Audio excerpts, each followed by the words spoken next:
Alright, today I just wanted to make this quick video tackling some of the strangest, worst, or habits that are just holding you back.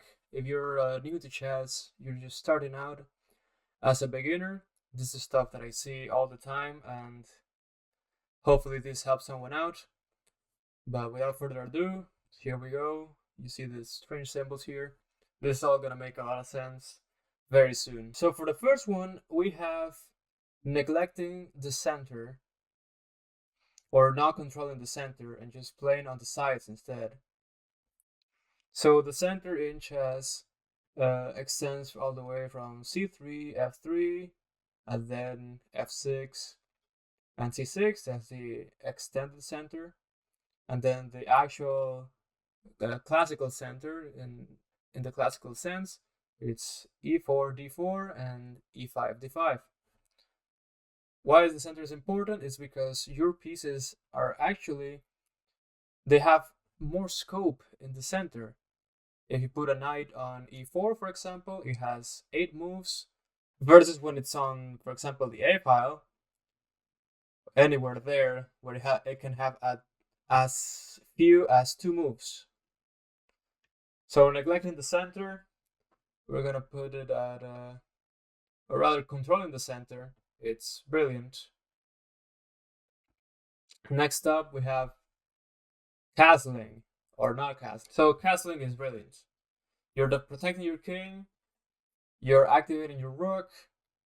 9 times out of 10, when a beginner tries not to castle just for fun, tries to play bomb cloud, you're going to lose because simply your king is too exposed to an attack. It has nowhere to run, and pieces are gonna come flocking through the center. If your opponent, if you have neglected the center and not castled, it's probably gonna cost you the game. Next up, we have double pawns. Why would you double your pawns? I don't know, but it's a pretty big weakness most of the time. Of course, in chess everything is relative, and there are cases where doubling your pawns is actually beneficial to open lines for other pieces, etc. But when the pawns are doubled, they act as 1 pawn instead of 2, and it's a big weakness. They are often undefended by other pawns, so this is a mistake. Next we have really funny image from Magnus here. Getting mad at losing or tilting excessively. You might get mad, and it's okay to let your feelings out, but if it becomes a recurring pattern where every time you lose or something doesn't go your way, you get mad, it's gonna affect not just your chess but your life and your relationships. So this is like half mistake, half blunder. Sometimes you can weaponize your anger and actually, be like, I'm gonna lock in, I'm gonna get through this, but it's normally a mistake. Next we have playing too fast. When you are starting out, you need to take your sweet time and think about everything. Now, don't be this guy, he's coming soon, but if you're playing too fast, you're gonna miss stuff, and you're gonna see hanging pieces, and then you're gonna make a move, and you're gonna be like, oh my god, how did I not see that? Well, you didn't take the time to think.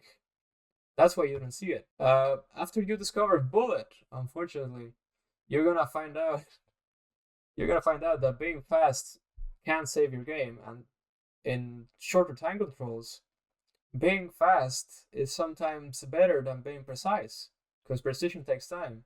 Alright? So, playing too fast, it's dubious, it's inaccurate. Next up, we have taking the queen out early. This is also, I think, very dubious. It might even be a mistake.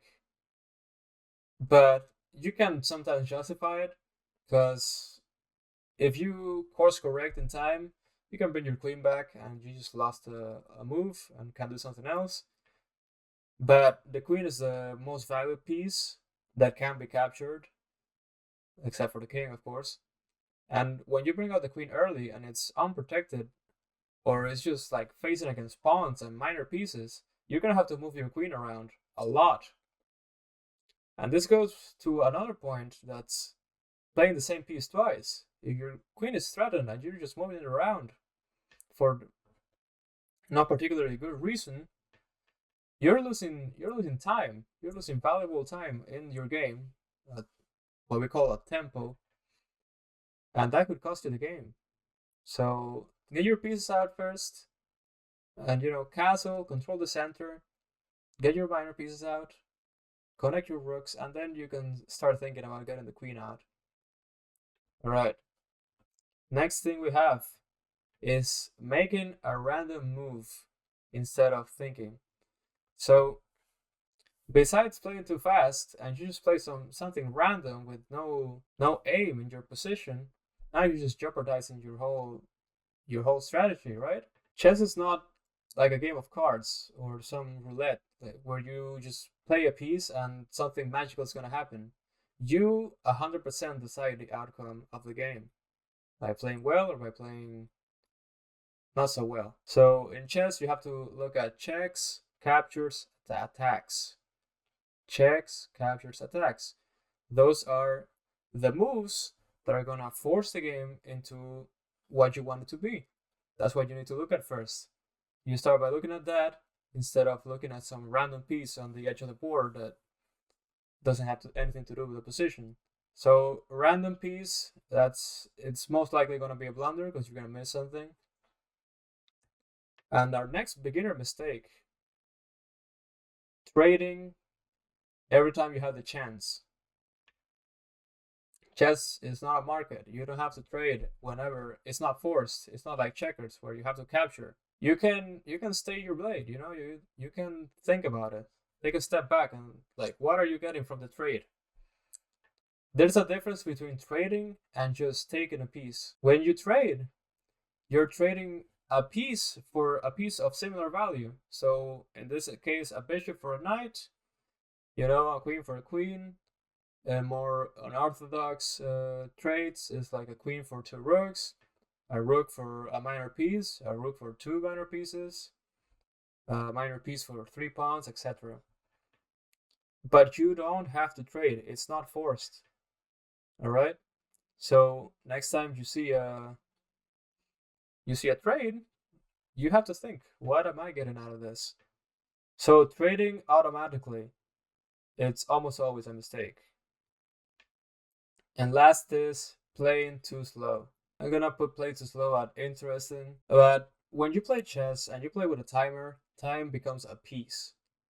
And playing too slow it might cost you the game. You might play a perfect game, but if you flag, you still lose. That's the thing.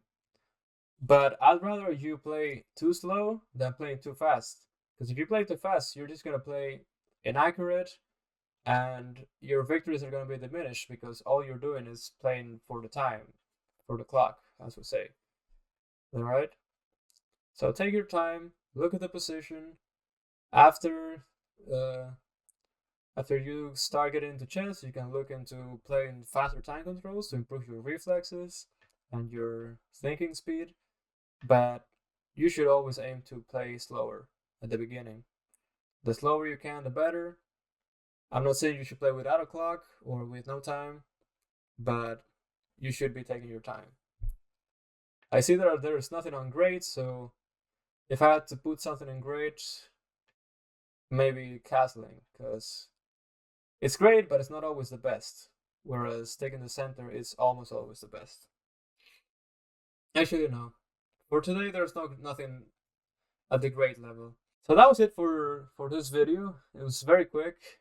Let me know if you want a part 2. Leave a comment, like, subscribe if you want to see more. And thank you for watching.